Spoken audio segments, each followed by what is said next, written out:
Morning mga Lords. Shout out everyone. Ito na naman si Master Egypts pa. Papunta na naman ako sa mga client. Ang gagawin ko ngayon ay magmi-make up na naman ako at manicure, pedicure at hairdo dito sa mga pasyente, yung mga bagong panganak dito sa Saudi German Hospital. Tara na mga Lords, samahan niyo ako.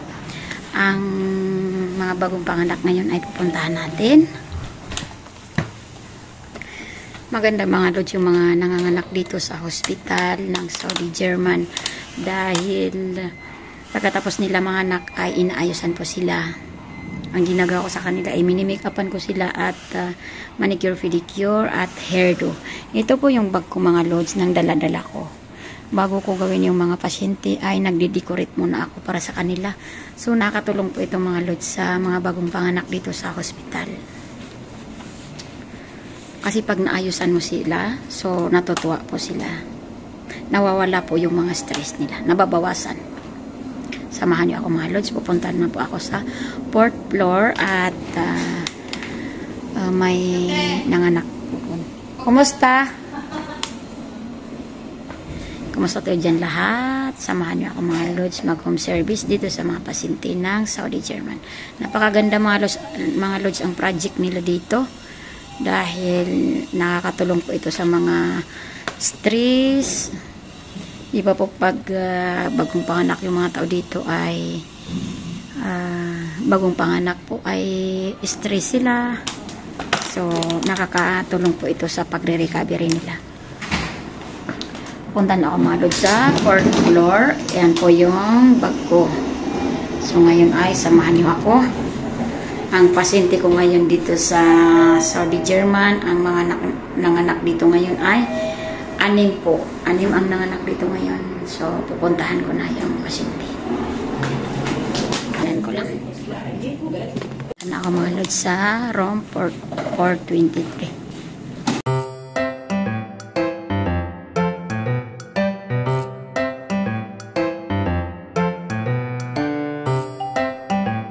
Wow.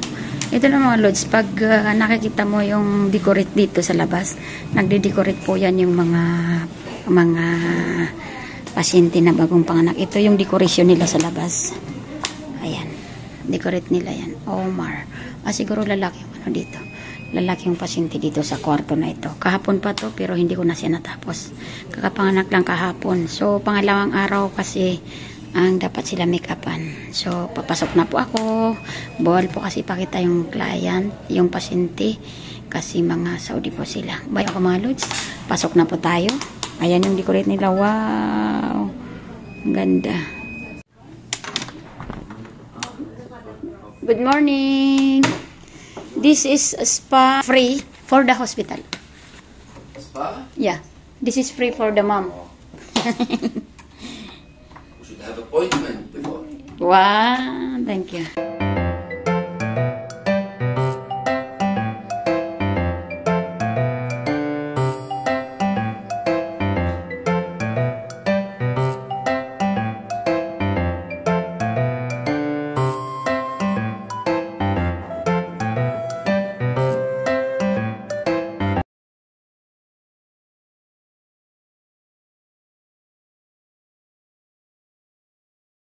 Ito na mga Lords, tapos na naman tayo dito sa pasyente. So, aakyat na naman ako sa 5th floor. Punta na ako doon. Hi, ma'am! Kumusta ka na, ma'am? Papunta na ako mga Lords sa 5th floor. So, kakatapos ko lang dito sa pasyente. So, doon na naman ako pupunta. Yes. Bukas na yung elevator. Pupuntahan ko mga Lords yung pasyente sa 5th floor. Tapos ko lang sa 4th floor. Dito na po tayo. Samahan niyo ako.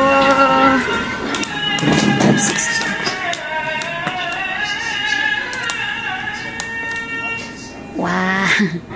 Dito na yung kwarto. Ang ganda. Hi. Itong dalawa. Wow, lalaki at babae ah. Nakaupo na siya? O, sige. Ang ganda ng, kasi pag ganitong blue, lalaki yung anak nila. Tapos, dito na yung pasyente natin. Wow, ganda ng balon na.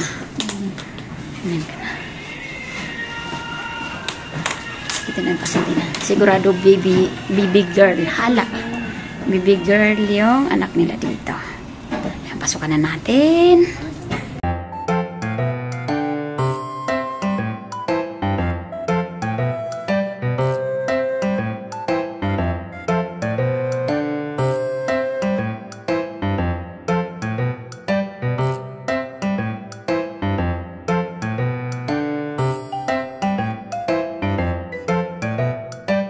Tapos na ako mga lods dito sa naka-pink na balon. Ito ay, pag makita niyo yung ganitong design ay pink, ay babae po ito, ang anak niya. So, ito yung naka-blue ay lalaki po ito. No, dito na naman ako. Lalaki po ang anak nitong pasyente.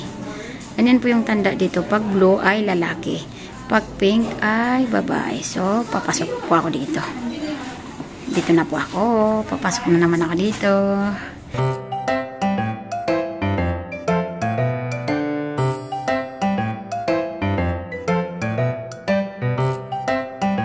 Ng chocolate mga lods ay napagod ako ngayon.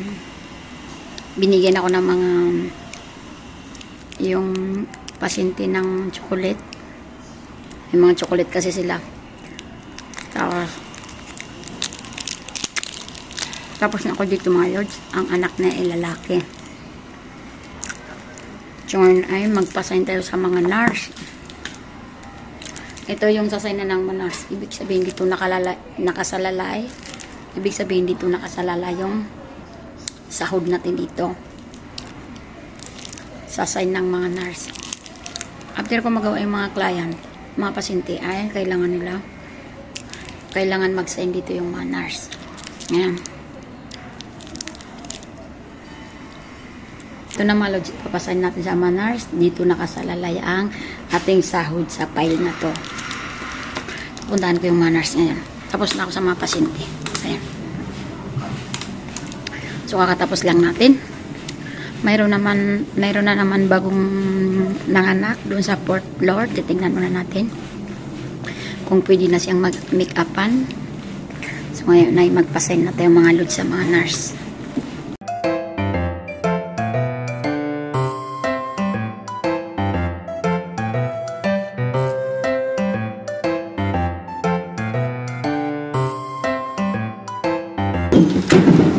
Madam. Saan ang make-up mo ngayon?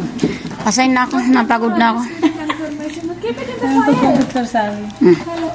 Huwag mo sayin ng lahat. Mayroon ng number 4. Hello, Dr. Nora. Mayroon pa. 4 to 3 to. Regarding 5 to 6 patients, Dito tapos na. Tapos na pala. discharge after the need to wait. Salamat. 5 to 6. Yeah. Thank you. We given already laxative, but still patient. Ito na mga lods. Yeah. Pupunta na ako mga lods sa 4th floor kasi may bagong nanganak na naman doon. So, yun ang pupuntahan ko. Grabe pagod. Dahil Friday bukas. Dito na ako sa 4th floor. May bagong nanganak daw dito. Dito na naman ako mag-make up. Tanungin muna natin yung mga nurse dito kung may bagong nanganak dito. Hi! Dito na mga lods sa 4th floor. May bagong nanganak daw dito. So, may nagapan natin.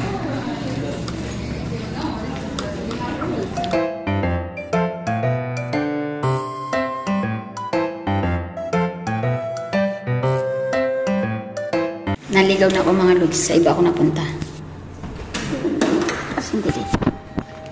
Tingnan ko yung pasyente dito. 423 daw.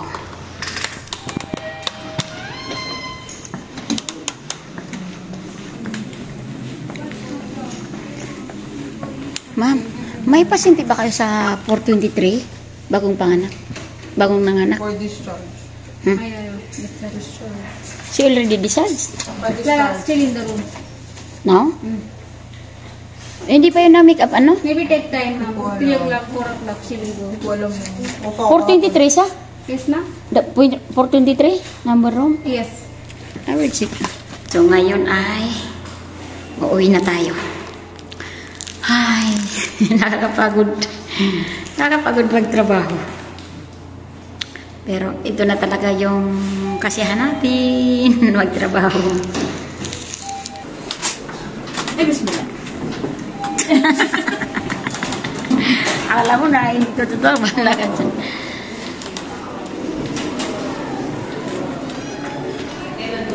Ito na mga lods. Tapos na tayo. Tapos na ako mag-make up sa mga bagong nanganak dito sa hospital. Saudi, Germany.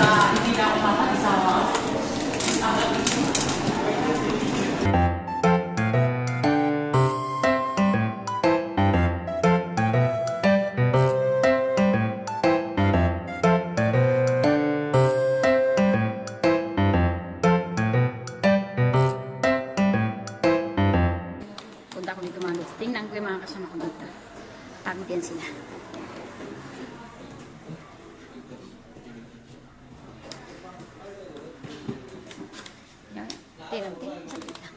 Pare-parehas yan ang mukha. Wala na talaga pinagkakaiba.